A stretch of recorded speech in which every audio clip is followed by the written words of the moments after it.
नमस्कार, the real talk में आपका स्वागत है। मैं हूं सुशील भारती और आप देख रहे हैं अपना ये खास प्रोग्राम। जी हाँ, हर बार की तरह हम एक बार फिर पूनम कालरा जी के साथ में रूबरू हैं।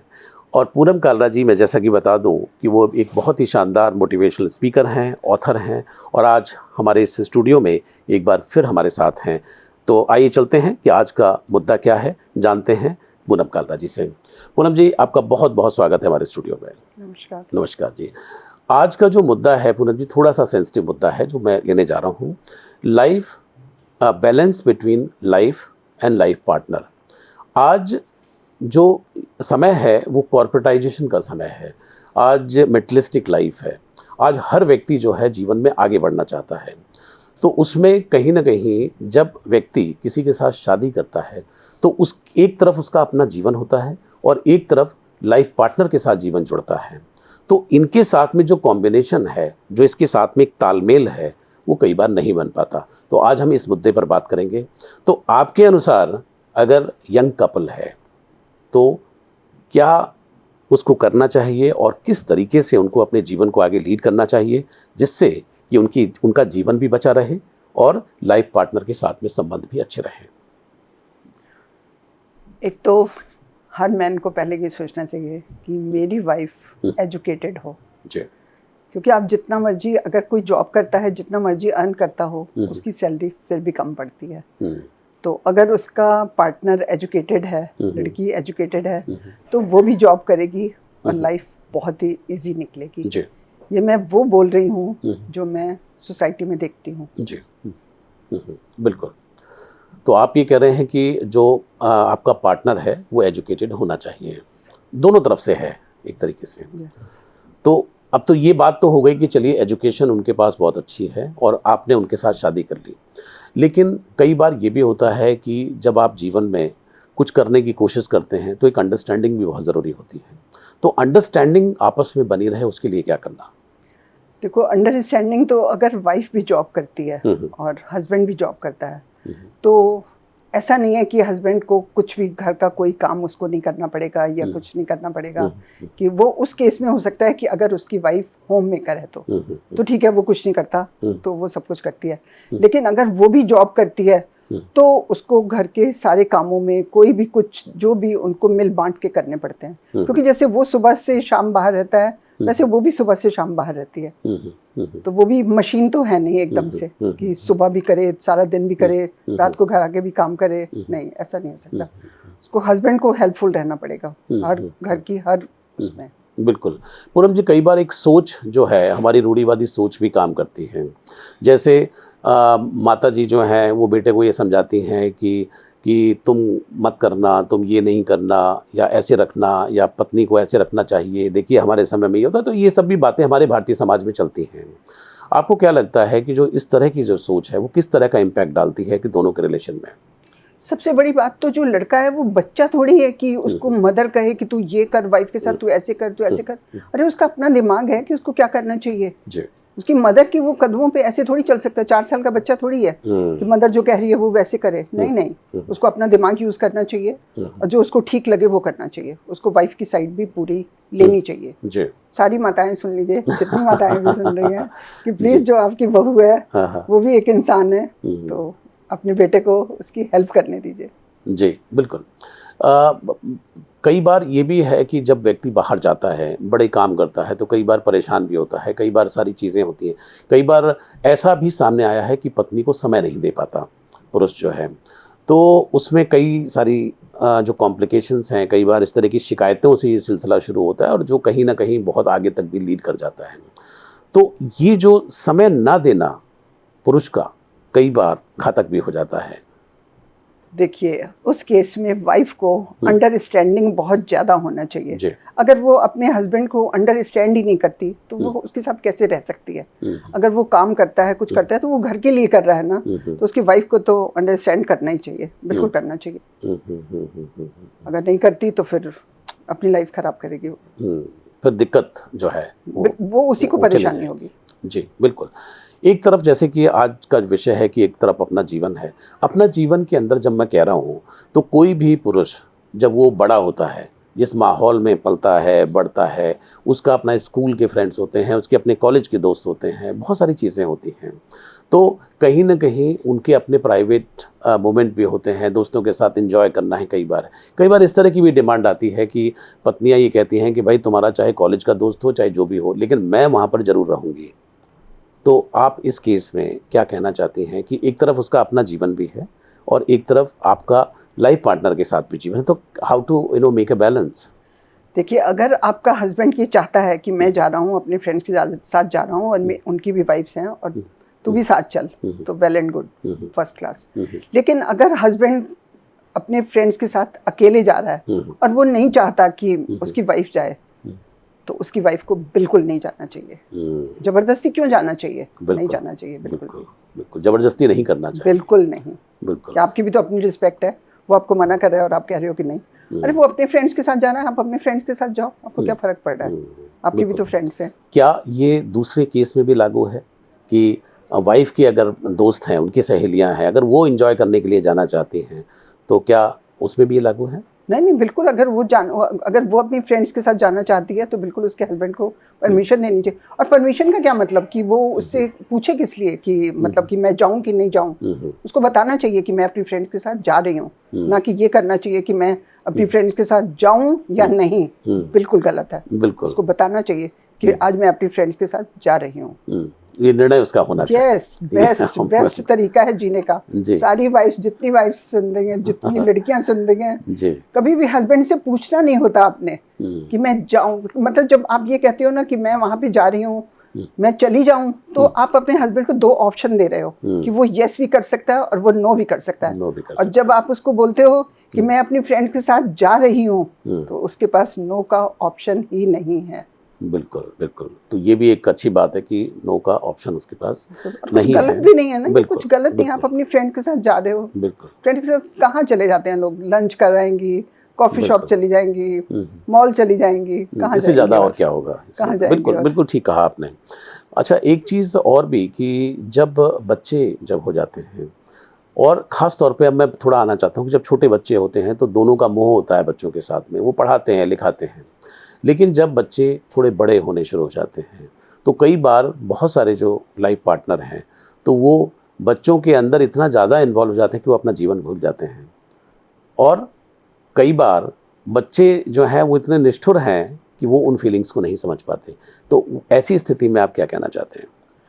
बच्चे असल में जब छोटे होते हैं ना, तब तो आप उनको कंट्रोल कर सकते हो। जब टीनेजर बच्चे आ जाते हैं ना, तो आप उनको इतना कंट्रोल नहीं कर सकते। और आप अगर उनको बार बार किसी चीज़ के लिए फोर्स करते हो, कुछ करते हो, तो आप अपनी उनकी नज़र में अपनी रिस्पेक्ट कम कर रहे हो। नहीं, आप उनको फोर्सली कुछ नहीं कह सकते, क्योंकि टीनेजर बच्चे ऐसे होते हैं कि कहते हैं कि माँ बाप को ना उनको ज़्यादा लेक्चर नहीं देने चाहिए उस समय। हाँ जी, हाँ जी। और वो लेक्चर सुन नहीं पाते, और माँ बाप को लगता है कि ये लेक्चर क्यों नहीं सुन रहे, और वो लेक्चर इसलिए नहीं सुन पाते क्योंकि टीनेजर बच्चों के जो माइंड होते हैं वो पूरी तरह डेवलप नहीं हुए होते, और वो माँ बाप के लेक्चर पूरी तरह सुन नहीं सकते। ये सारे पेरेंट्स ये ध्यान से सुन लीजिए, ये बिल्कुल सच है।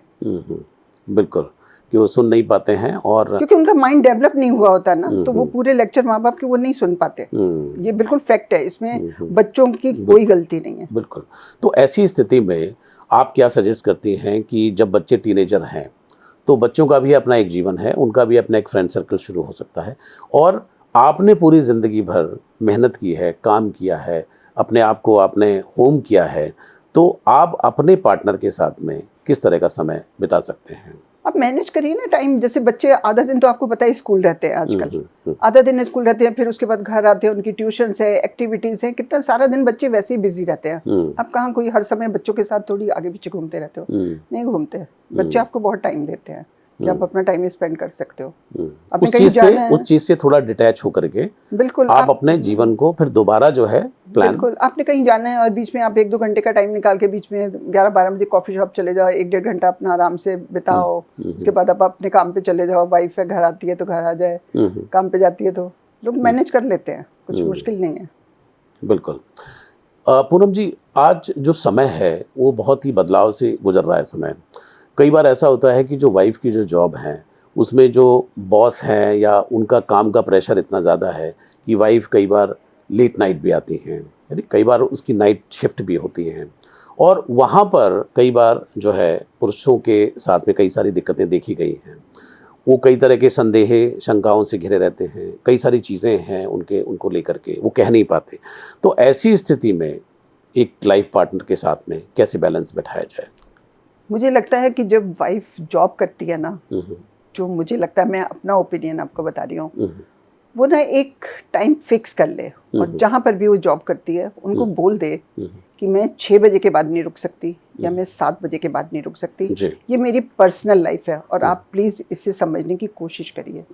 तो कोई भी बॉस इतना बुरा नहीं होगा कि जो ये वाली बात समझे नहीं, तो वो भी टाइम से घर आ जाएगी और कोई प्रॉब्लम भी नहीं होगी। ये लेडी किस तरह से मैनेज कर पाती है, ये पूरा उस पर डिपेंड करता है।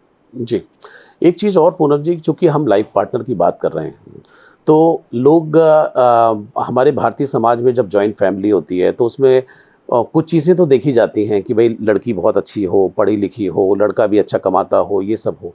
लेकिन कुछ ऐसी चीज़ें हैं कि जिन पर लोगों का ध्यान नहीं जाता है।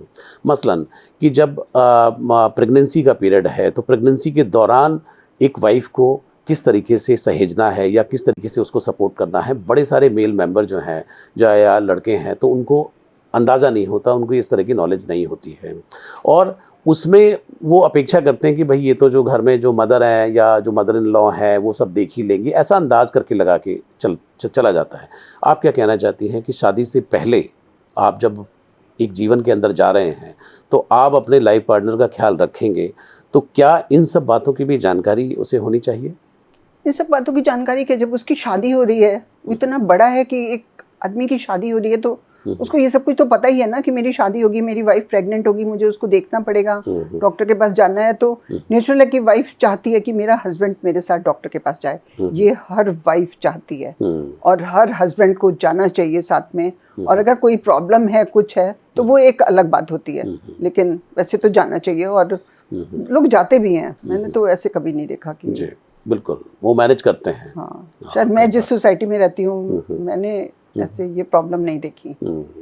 लेकिन हम पूरे चूंकि भारत की बात कर रहे हैं तो कई सारे जो और भी एरियाज, जेंट्स हेल्प करते हैं वाइफ की, क्योंकि जब वो प्रेग्नेंट होती है तो वो उसका ध्यान रखता है। जी, कई बार मैं डॉक्टर से मिलता हूँ तो डॉक्टर्स ये कहते हैं कि जो यंग कपल आते हैं तो उनमें कई बार ऐसी जानकारियाँ नहीं होती हैं, तो वो जो वाइफ हैं वो कहती हैं कि भाई इनको दूर ले जाइए, इनको कुछ नहीं पता। इस तरह से जब वो बिल्कुल लास्ट का जो समय होता है तो उस समय पर ऐसा महसूस किया गया है कई बार, कि इसलिए मैंने ये प्रश्न आपके सामने रखा। नहीं, मुझे तो ऐसा नहीं लगता। जी, तो मुझे तो लगता है कि सब जेंट्स को इतनी नॉलेज होती है। जी, आप इतने बड़े हो गए हो, जब शादी हो गई, वाइफ प्रेग्नेंट हो गई, तो आपको दुनिया की समझ तो है ही है ना। और होनी भी चाहिए, और होनी भी चाहिए, बिल्कुल होनी और होती है, सबको समझ होती है। कोई कहता है नहीं समझ तो फिर वो आपको बेवकूफ़ बना रहा है। बिल्कुल बिल्कुल ठीक कहा आपने। पूनम जी, जो आज का जो जीवन है उसके अंदर कई बार ऐसा देखा गया है कि घर के कामकाज जो हैं उनको लेकर के बड़ी खटपट होती है कि तुम्हें ये करना चाहिए था, तुम्हें वो करना चाहिए था, तुमने ये नहीं कहा, तुमने कल ये कहा था, कल हमने प्लान ये बनाया था और फिर तुमने आज ये नहीं किया। तो इन सब चीज़ों पर बड़े झगड़े कई बार हो जाते हैं लाइफ पार्टनर के बीच में, और फिर मुंह फुला लेना और फिर बात नहीं करना, और इस तरह की भी जो चीज़ें हैं वो आपके जीवन में कहीं ना कहीं से प्रवेश कर जाती हैं कि भैया आपने अपना वर्ड नहीं रखा कि जो आपने कहा था। यानी तो इसको कैसे बैलेंस करना चाहिए? देखिए, इसको तो आप लाख कोशिश कर लीजिए ना कि हस्बैंड वाइफ की नोक झोंक ना हो और ये सब ना हो, इम्पॉसिबल है। ये तो आप रोक ही नहीं सकते किसी भी तरह से, कुछ ना कुछ तो होगा ही। कोई वाइफ हस्बैंड की आप देख लो, कितना भी आपस में प्यार हो, कितनी भी बनती हो, लेकिन कभी भी आप उनसे पूछो कि तुम्हारी कभी नोक झोंक हुई है, तो कहेंगे कि हाँ होती है। कोई भी, मैंने तो आज तक कोई देखा ही नहीं कि जिसने मतलब कहा हो कि हमारा आज तक कभी कुछ हुआ ही नहीं। सबकी नोकझोंक होती है। चलिए, नोकझोंक हो अच्छा है, और ये भी कहा जाता है कि इससे प्यार भी बढ़ता है। हाँ, थोड़ी बहुत होती रहती है तो ठीक है, बस ज्यादा नहीं होनी चाहिए। ज्यादा नहीं होनी चाहिए। इन केस अगर ज्यादा होना शुरू हो जाती है, लगातार होती रहती है, तो ऐसे में आप क्या कुछ सजेस्ट करना चाहेंगे? ज्यादा होती रहती है तो दोनों को एक दूसरे को अंडरस्टैंड तो करना ही चाहिए, कोई तरीका ही नहीं है। और अगर दोनों एक दूसरे को अंडरस्टैंड करेंगे तो नहीं होगा ऐसा। और लोग ज़्यादातर लोग करते ही हैं, फिर वही होता है कि जब ज़्यादा नहीं होता तो फिर आ जाती है डाइवोर्स पे बात। तो वहाँ तक नौबत ना आए, वहाँ तक नौबत नहीं तो आती वैसे तो, छोटी मोटी बातें छोटी मोटी लोग घर बातें में। चलती रहती लेडीज़ में काफ़ी पेशेंस है, हमारे टाइम की लेडीज़ में तो बहुत पेशेंस थी। आजकल जो है पेशेंस बहुत कम है लड़कियों में। उनको जैसे लड़कों को गुस्सा आता है ऐसे लड़कियों को भी बहुत गुस्सा आता है। बिल्कुल, बहुत गुस्सा आता है। तो जब दोनों अगर गुस्से टकरा गए फिर तो पता नहीं क्या होगा। फिर तो पता नहीं क्या होगा। बिल्कुल ठीक कहा आपने। एक चीज़ और भी कि कई बार महिलाएं जो हैं, तो मैं एक सामान्य लोगों की बात कर रहा हूँ, हाई क्लास सोसाइटीज़ के अंदर अगर हम बात करें तो वहाँ पे बहुत सारी चीज़ें लुक आफ्टर हो जाती हैं। कई बार स्त्रियां जो हैं वो ये अपेक्षा करती हैं कि साल में कम से कम एक बार तो बाहर कहीं आउटिंग के लिए चला जाए। बिल्कुल, मैं आपको बीच में ही रोक रही हूँ। साल में एक बार क्या, साल में 2 बार जाना चाहिए। जी। साल में एक बार तो अच्छी वाली हॉलीडेज लेनी चाहिए, 8 दिन वाली। और उसके बाद साल में एक बार लेनी चाहिए। 1-2 नाइट के लिए आप बाहर चले जाते हो। कई बार होता है कि आप एक नाइट के लिए भी बाहर चले जाते हो ना तो आप फ्रेश हो जाते हो। ये फ्रेश होना दोनों के लिए जरूरी होता है, हस्बैंड वाइफ दोनों के लिए। काम करते हैं तो जैसे एक दिन सुबह आप कहीं जाते हो और दूसरे दिन रात को आप वापस आ जाते हो, ये तो बेस्ट है। ये एक नाइट की तो साल में 2-3 बार लेनी चाहिए। हमने तो अपनी लाइफ ऐसे ही निकाली है। बिल्कुल, तो बहुत घूम, ये जरूरी है अगर आपके अपने लाइफ पार्टनर के साथ में संबंध ये तो जरूरी है। ये तो जेंट्स के लिए भी जरूरी है। थोड़ी आउटिंग तो हर एक को चाहिए, थोड़ा सा स्ट्रेस फ्री, ये बहुत जरूरी है जी। आज का जो समय है, मुझे लगता है कि सभी लोग काफ़ी समझदार हैं, सभी लोग ध्यान भी रखते हैं, काफ़ी सारी चीज़ें चल भी रही हैं, लेकिन बावजूद इसके भी बहुत सारे क्लैशेस हैं, है नहीं। लोग कई बार वर्ज पे चली जाती है बात। कई बार जैसे कि आपने कहा कि डिवोर्स तक बात पहुंच जाती है। कई बार ये भी देखा गया है कि व्यक्ति चाहता नहीं है कि डिवोर्स तक बात पहुँचे, या वो ये चाहता नहीं है, वो अंदर से पता होता है कि ये दिल की तो अच्छी है लेकिन गड़बड़ चल रहा है इस समय पे, तो मैं नहीं झुकूंगा। और दूसरी तरफ से भी ये होता है कि ये दिल का तो अच्छा है लेकिन मैं किसी भी कीमत पर नहीं झुकूंगी। अब ये जो ईगो है, आपको क्या लगता है कि अगर ऐसी सिचुएशन किसी के मन में आ रही है और वो उसको खोना नहीं चाहते हैं लेकिन ईगो इतना बड़ा है। आप अपने रूम में अगर एक दूसरे को सॉरी बोल देते हो, आप किसी के सामने, कोई 100 लोगों के सामने थोड़ी बोल रहे हो। आप अगर हस्बैंड वाइफ एक दूसरे के सामने कोई भी इंसान सॉरी बोल देता है कि चल छोड़ना, जो कुछ हुआ गई, बात खत्म हुई, चल छोड़, ठीक हो जा, बात खत्म। 10 सेकंड में बात खत्म होती है। आपके हाथ में है कि आप 10 सेकंड वाली बात खत्म करना चाहते हो या आप पूरी लाइफ अलग होना चाहते हो। आपके हाथ में है। बिल्कुल, सब कुछ हस्बैंड वाइफ के हाथ में होता है। इसमें कोई दूसरा कुछ नहीं कर सकता। बिल्कुल। इसमें माँ बाप कुछ नहीं कर सकते। माँ बाप भी समझा नहीं सकते बच्चों को, क्योंकि माँ बाप तो समझाएंगे तो और प्रॉब्लम। वो कहेंगे कि आपको कुछ पता ही नहीं। माँ बाप को तो लोग, बच्चे ऐसे कह देते हैं ना कि नहीं आपको तो कुछ पता नहीं है। लेकिन पूनम जी, एक चीज़ और भी कि जब इस तरह की चीज़ें हो रही होती हैं तो हस्बैंड वाइफ की बात जो है वो बाहर आ जाती है, और जब बाहर बात आती है तो बड़े सारे लोग घात भी लगाए होते हैं। और विशेष तौर पे मैं इशारा करना चाहता हूँ कि जो आपके खास रिश्तेदार होते हैं तो उनको मज़ा आना शुरू होता है कि अच्छा देखिए अब ये बड़ा अच्छा शुरू हुआ है कुछ, और इसमें गाहे बगाहे वो अपनी सलाह, अपने विचार, अपनी बातें वो करना शुरू करते हैं, और कई बार लोग उसके इन्फ्लुएंस में आ भी जाते हैं। आपको क्या कहना है कि अगर ऐसी सेंसिटिव मैटर चल रहा है, आपके पर्सनल मैटर, तो मैंने एक आपका वीडियो देखा था कि अपनी बातें किसी को ना बताएं, घर की जो बात है, तो अगर ऐसा चल भी रहा है तो कितना कंट्रोल रखें, अगर बताएंगे तो किस तरह का खामियाजा भुगतना पड़ सकता है? नहीं, आपको ये तो मैंने कई वीडियो में बोला, मैंने कई स्पीचेस में भी बोला है कि मतलब आपको अपने घर की कोई भी बुरी बात कभी भी किसी के सामने नहीं करनी चाहिए। चाहे हस्बैंड वाइफ की बात हो, चाहे उनके इन लॉज के साथ हो, कुछ कभी नहीं करनी चाहिए। क्योंकि बाहर के लोग 99% लोग तमाशा देखते हैं। कोई एक इंसान ऐसा होगा जिसको आपके साथ सिंपैथी होगी। बाकी 99% लोग तो तमाशा देखेंगे। वो एक को बताएंगे, दूसरे को बताएंगे कि देख क्या हुआ वहाँ पे, देखा क्या हुआ, ये हो रहा है उनके घर। उनके लिए गॉसिप करने का मौका मिलता है। अगर आपको अपने घर की कोई भी बात बाहर करनी है तो सिर्फ अच्छी वाली बातें जो होती हैं, सिर्फ वो बातें करिए। मतलब इस टाइप की बातें तो कभी नहीं। बिल्कुल। मुझे तो वो लोग पसंद भी नहीं है जो अपने घर की ऐसी बुराइयां करते हैं ना। कुछ है जैसे कई लोग तो बहुत ध्यान से सुनते हैं, कुछ है मेरे को तो बहुत खराब लगता है। मैं तो सुनती भी नहीं हूँ और ना मैं सुनना चाहती हूँ किसी के घर की बुराइयों की बातें। मैं सुनना भी नहीं चाहती, मुझे बिल्कुल अच्छा नहीं लगता। बिल्कुल बिल्कुल बिल्कुल।